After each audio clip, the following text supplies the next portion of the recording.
Welcome to kitchen diaries.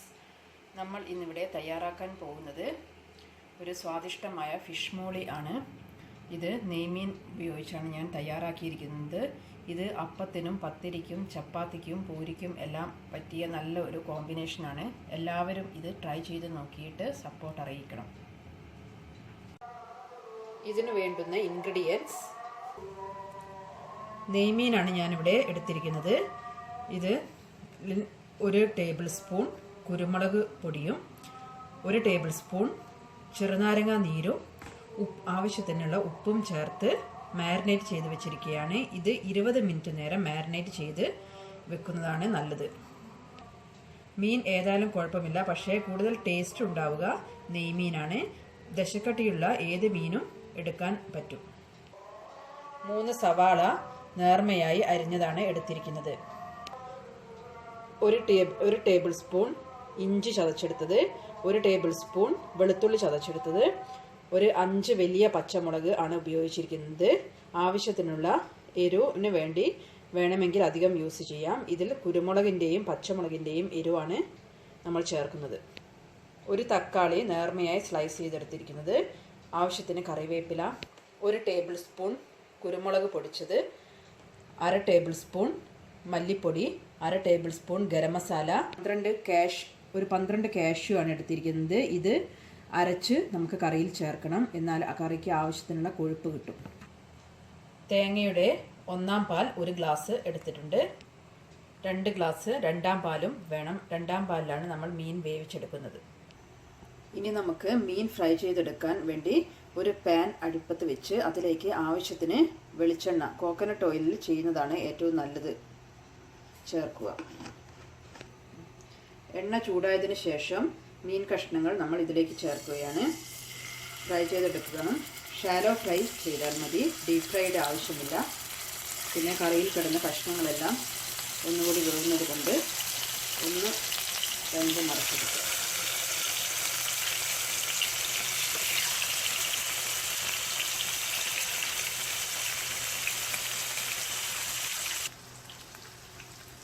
ഇനി മീൻ നമുക്ക് തിരിച്ചിട്ട് കൊടുക്കാം.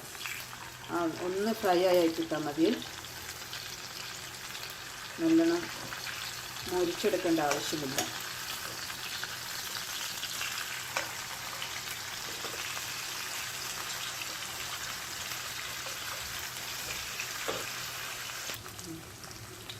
മീൻ ആവശ്യത്തിന് ഫ്രൈ ആയിട്ടുണ്ട്. ഇത് നമുക്ക് ഒരു പ്ലേറ്റിലേക്ക് മാറ്റി വെക്കാം.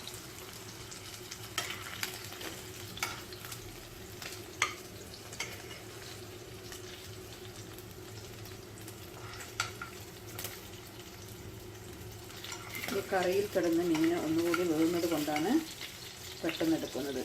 ഒന്ന് മൊരിഞ്ഞു വന്നാൽ മതി.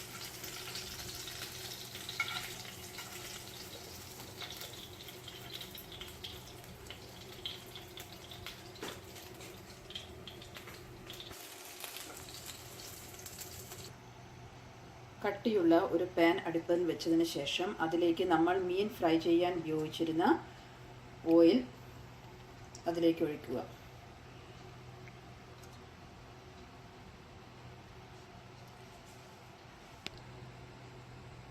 വെളിച്ചെണ്ണ ചൂടായതിനു ശേഷം അതിലേക്ക് നമ്മൾ അരിഞ്ഞു വെച്ചിരിക്കുന്ന സവാള ചേർക്കുക.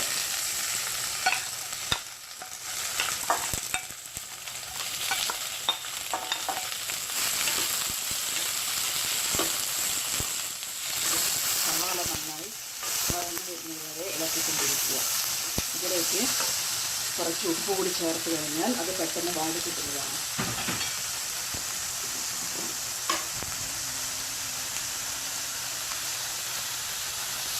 ചേർത്തതിന് ശേഷം സവാള ഇടയ്ക്കിടയ്ക്ക് ഇളക്കിക്കൊണ്ടിരിക്കുക. സവാള ഒന്ന് ചെറുതായി വഴന്നു വന്നതിന് ശേഷം അതിലേക്ക് നമ്മൾ അരിഞ്ഞു വെച്ചിരിക്കുന്ന ഇഞ്ചിയും വെളുത്തുള്ളിയും പച്ചമുളകും ചേർക്കുക. എന്നിട്ട് നന്നായി ഇളക്കി യോജിപ്പിച്ച് പാത്രം അടച്ചു വെച്ച് വേവിക്കുക. സവാള ഒന്ന് നന്നായി വഴന്നു വരുന്നത് വരെ നമുക്ക് വെയിറ്റ് ചെയ്യാം. സവാള വഴന്നു വരുമ്പോഴേക്കും നമ്മൾ അണ്ടിപ്പരിപ്പ് ഒന്ന് മിക്സിയിൽ ഗ്രൈൻഡ് ചെയ്തെടുക്കാം. അതിലേക്ക് കുറച്ച് തേങ്ങാപ്പാൽ, രണ്ടാം പാൽ കൂടി ചേർത്തിട്ട് ഒന്ന് ഗ്രൈൻഡ് ചെയ്തെടുക്കാം. നമുക്ക് അണ്ടിപ്പരിപ്പ് നന്നായി ഗ്രൈൻഡ് ചെയ്ത് എടുത്ത് വെച്ചിട്ടുണ്ട്. ഇത് സവാള ഇടയ്ക്ക് ഒന്ന് മൂടി തുറന്നതിന് ശേഷം ഒന്ന് ഇടയ്ക്ക് ഒന്ന് വഴറ്റി കൊടുക്കുക. ഒന്ന് നല്ലോണം വഴന്ന് വന്നതിന് ശേഷം നമുക്ക് ബാക്കിയുള്ള ചേരുവകൾ ചേർക്കാം.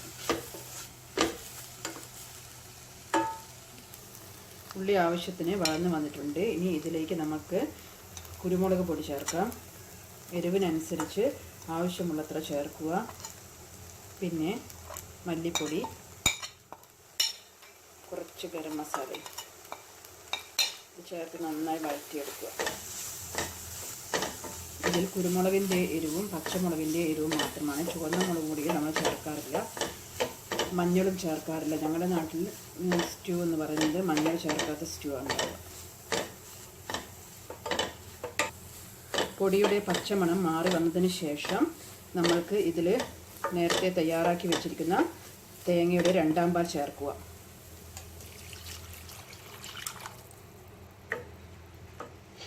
രണ്ടാം പാൽ ചേർത്തതിന് ശേഷം തീ നല്ലോണം ഫ്ലെയിം കൂട്ടി വെച്ചതിന് ശേഷം നന്നായി തിളപ്പിക്കുക. സ്റ്റ്യൂ അടുപ്പിൽ തയ്യാറായി വരുമ്പോൾ തന്നെ മറ്റേ അടുപ്പിൽ ഞാൻ അരിപ്പത്തിരിയാണ് ഇത് തയ്യാറായിക്കൊണ്ടിരിക്കുന്നു. ഒരടുപ്പിൽ അരിപ്പത്തിരിയും ഫിഷ് സ്റ്റ്യൂവും നല്ല കോമ്പിനേഷനാണ്. ഈ അരിപ്പത്തിരിയുടെ വീഡിയോ ഞാൻ അടുത്ത ഘട്ടം ചേർക്കാം. ഇപ്പോൾ രണ്ടും കൂടി ചേർത്ത് കഴിഞ്ഞാൽ വീഡിയോ ലെങ്തി ആയി പോകുന്നത് കൊണ്ടാണ് അരിപ്പത്തിരിയുടെ വീഡിയോ ഞാൻ ഈ സമയത്ത് ചേർക്കാത്തത്. കറി ഒന്ന് തിളച്ച് വരുമ്പോൾ നമ്മൾ ഫ്രൈ ചെയ്തിരിക്കുന്ന നെയ്മീൻ ഇതിലേക്ക് ചേർക്കുക. ഇനി ഈ പാലിൽ കിടന്ന് ഈ മീനൊന്ന് വെന്ത് വരണം. മീൻ കഷ്ണങ്ങൾ ചേർത്ത് കഴിഞ്ഞതിന് ശേഷം നമ്മൾക്ക് ഇത് അടച്ചു വെച്ച് ചെറിയ തീയിൽ വേവിച്ചെടുക്കാം.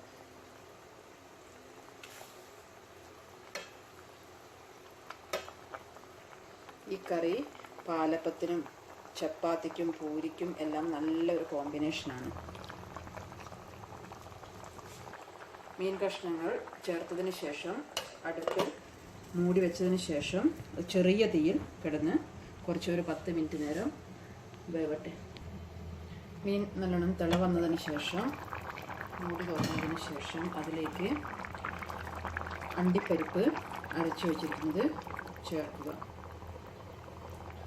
അതിലേക്ക് നമ്മൾ മുറിച്ച് വെച്ചിരിക്കുന്ന തക്കാളിയും ചേർക്കുക.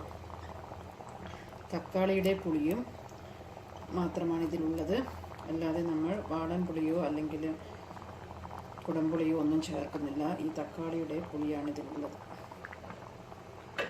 തക്കാളി ചേർത്തതിന് ശേഷം അടച്ചു വെച്ച് ഒന്നുകൂടി ഒരു 5 മിനിറ്റ് വേവിക്കുക. അപ്പോൾ ഫിഷ് മോളി നല്ലോണം മീനെല്ലാം വെന്ത് പാകമായിട്ടുണ്ട്. ഇതിലേക്ക് ഇനി നമ്മൾ നേരത്തെ തയ്യാറാക്കി വെച്ചിരിക്കുന്ന ഒന്നാം പാൽ ചേർക്കുക. ഒന്നാം പാൽ ചേർത്തതിന് ശേഷം അധികം തിളയ്ക്കാനൊന്നും അനുവദിക്കരുത്. ഒന്ന് ചെറിയ ചൂടായാൽ മാത്രം മതി. അതിലേക്ക് നമ്മൾ കറിവേപ്പില ചേർക്കുക. അതിനു മുൻപ് ഇതിന് ആവശ്യത്തിന് ഉപ്പുണ്ടോ എന്നെല്ലാം നമ്മൾ ചെക്ക് ചെയ്യണം അടുപ്പിൽ നിന്ന് ഇറക്കുന്നതിന് മുൻപ്. എല്ലാം ടേസ്റ്റിയാണ്. ഇനി ഇതിലേക്ക് കുറച്ച് വെളിച്ചെണ്ണ കൂടി ചേർക്കുക.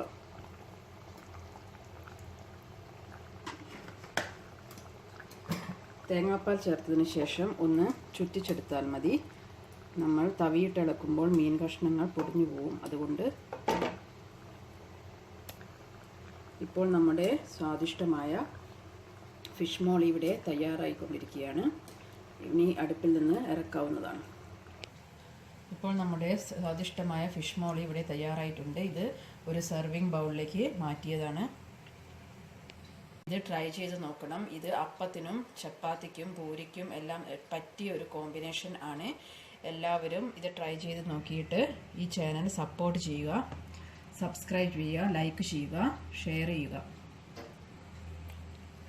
Thank you for watching.